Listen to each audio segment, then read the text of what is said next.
পাকিস্তান আমাদের শত্রু, তাই তাদের কোনো ছাড় দিইনি।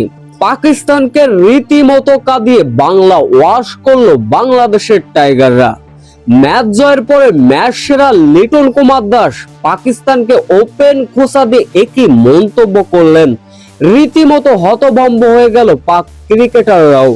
বিস্তারিত জানতে ভিডিওটি না টেনে সম্পূর্ণ দেখার অনুরোধ রইল। চতুর্থ দিনটা তাইজুল নিজেদের করে নিয়েছিলেন। চতুর্থ দিনের শেষ বিকালে খেলাটা শেষ হতে পারত, কিন্তু মোহাম্মদ রেজওয়ানের জন্য তা পঞ্চম দিনে গড়ালো ম্যাচ।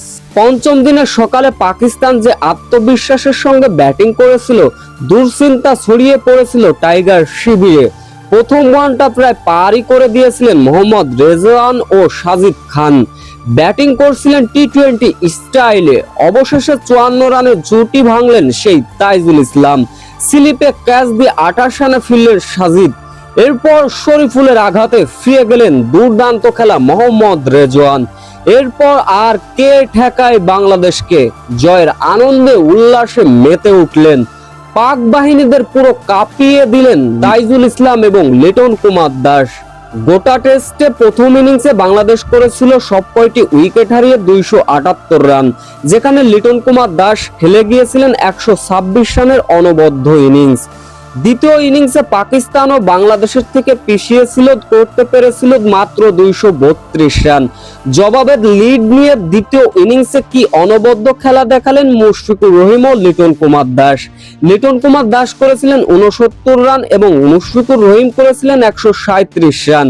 মোট কথা গোটা টেস্টে 78 রানে পরাজয় বরণ করে বাংলাদেশের কাছে প্রথমবারের মতো হয় টস হলো পাকিস্তান। এটাই ছিল বাংলাদেশের পাকিস্তানের বিপক্ষে ইতিহাস, নয়া ইতিহাস। এদিন অবশ্য ম্যাচ সেরা লিটন কুমার দাস কথা বলেছেন। তিনি বলেন, পাকিস্তান আমাদের শত্রু। শত্রু এই জন্যই বলছি, প্রতিপক্ষ যেই হোক না কেন আমাদের কাছে তারাই শত্রু। তাই পাকিস্তানকে আমরা শত্রু মনে করে খেলেছি, তাই এমন হয় টস করতে পেরেছি তাদের।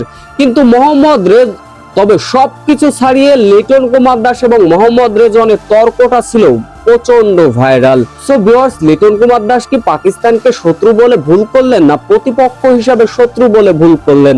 অবশ্যই মূল্যবান কমেন্ট করবেন।